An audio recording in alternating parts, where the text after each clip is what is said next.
Assalamu alaikum viewers and welcome back to my channel Study Law with Bushra. So we were discussing the Law Gate syllabus. In today's video we are going to discuss part 2 of Order 39 of Civil Procedure Code 1908. But before starting the discussion, I request you all to please subscribe to my channel and don't forget to press the bell icon for latest updates.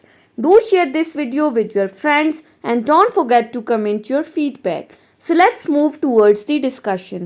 Last video में हमने order 39 का part 1 rule 1 से rule 5 तक discuss किया था। आज की video में हम इसका पार्ट 2 डिस्कस करेंगे जो कि डील कर रहा है इंटरलोक्यूटरी ऑर्डर्स रूल 6 से लेकर रूल 10 तक। इंटरलोक्यूटरी ऑर्डर्स बेसिकली कोर्ट के वो ऑर्डर्स हैं, वो ऑर्डर्स जो court during the proceedings of the suit pass करती है। किसी भी स्टेज ऑफ सूट पर कोई भी ऑर्डर जो कि फाइनल ऑर्डर नहीं है, कोर्ट की प्रोसीडिंग्स अभी चल रही हैं, उसके दरमियान अगर सर्कमस्टांसेस ऑफ द केस को देखते हुए कोर्ट जिस किस्म के ऑर्डर्स पास करती है उन ऑर्डर्स को कहा जाता है इंटरलोक्यूटरी ऑर्डर। जो as per situation, as per circumstances of the case दरमियान में जो ऑर्डर पास किए जाते हैं पेंडेंसी ऑफ सूट के, उसको कहा जाता है इंटरलोक्यूटरी ऑर्डर्स। रूल 6 से रूल 10 तक इंटरलोक्यूटरी ऑर्डर्स को एक्सप्लेन करते हैं। रूल 6 कहता है power to order interim sale. इसमें कहा गया है The court may, on the application of any party to the suit, order the sale by any person named in such order and such manner and on such term as it thinks fit. अब इसमें कहा गया है कि अगर कोई party court को कोई एप्लीकेशन देती है सूट के दरमियान तो कोर्ट ऑर्डर कर सकती है। अब वो किस किस्म का ऑर्डर है कि अगर तो सूट की जो सब्जेक्ट मैटर है, जो प्रॉपर्टी है, वो मूवेबल प्रॉपर्टी है, तो कोर्ट क्या कर सकती है? अगर कोर्ट को लगता है कि इस मूवेबल प्रॉपर्टी को ख़त्म होने का खदशा है या डिस्पोज ऑफ होने का खदशा है या कोई ये ऐसी प्रॉपर्टी है जिसका ये एप्रीहेंशन है कि ये ख़राब हो जाएगी या नेचुरल डिके की बात आ जाती है, तो ऐसी सूरत में कोर्ट ऐसी मूवेबल प्रॉपर्टी को सेल करने का ऑर्डर कर सकती है कि इससे पहले कि ये प्रॉपर्टी ख़राब हो जाए।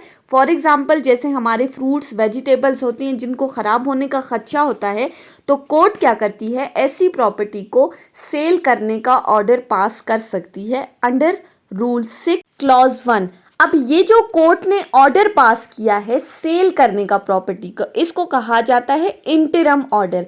इंटरम ऑर्डर से क्या मुराद है?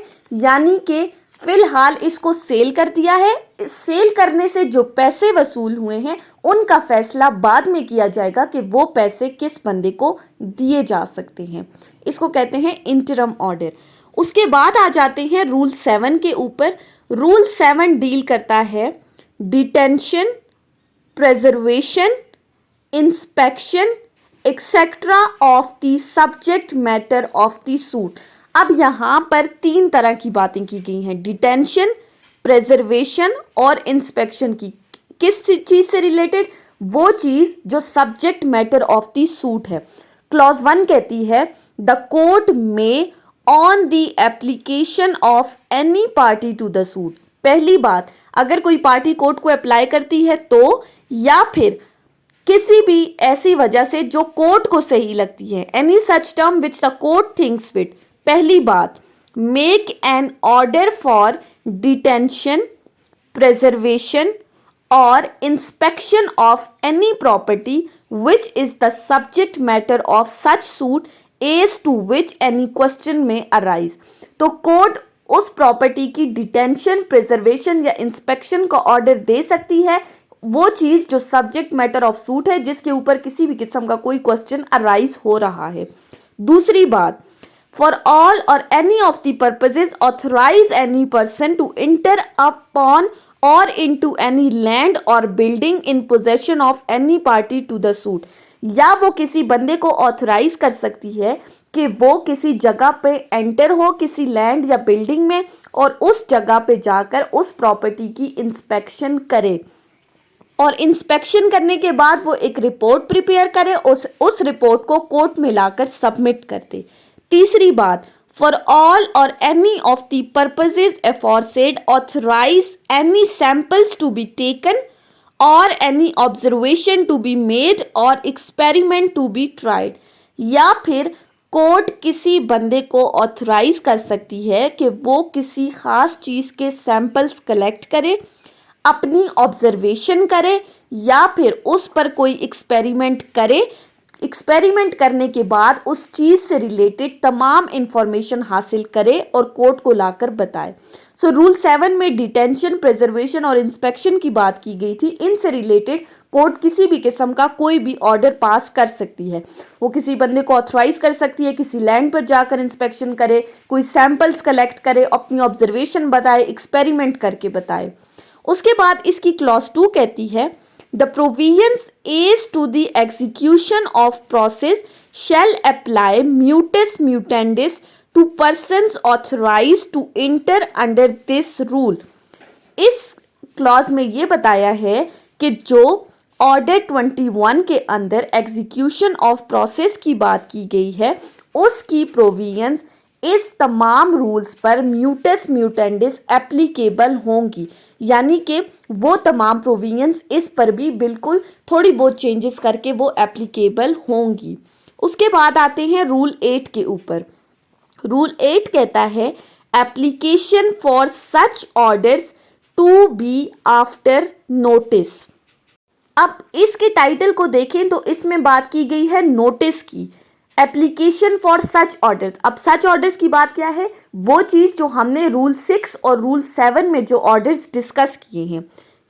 क्लॉज 1 को देखें, an application by plaintiff for an order under rule 6 or rule 7 may be made after notice to the defendant at any time after the institution of suit। यानी कि रूल 6 और रूल 7 के under plaintiff जो application दे रहा है, जिन orders के लिए court को apply कर रहा है, उन ऑर्डर्स का नोटिस कोर्ट के लिए लाजिम है कि वो दूसरी पार्टी को भेजे कि ये ऑर्डर पास करने से पहले ऑपोजिट पार्टी को नोटिस देना मस्ट है। क्लॉज 2 कहता है an application by the defendant for the like order may be made after notice to the plaintiff at any time after appearance. यानी जिस तरह प्लेंटिफ की तरफ से एप्लीकेशन का नोटिस देना मस्ट है, इसी तरह डिफेंडेंट कोर्ट को जो एप्लीकेशन देता है उस एप्लीकेशन का नोटिस भी प्लेंटिफ को देना मस्ट है। यानी कि जब भी आप कोर्ट को अप्लाई करोगे तो अप्लाई करने से पहले दोनों पार्टीज को नोटिस मिलना मस्ट है। उसके बाद आ जाते हैं रूल 9 के ऊपर। रूल 9 कहता है when party may be put in immediate possession of the land the subject matter of the suit, कि कब पार्टी को पोजेशन दी जा सकती है उस लैंड की जो subject matter of the suit है। इस रूल 9 को अगर हम देखें तो ये बहुत ही इंपॉर्टेंट है। इसमें सिंपली बात की गई है land revenue to the government की।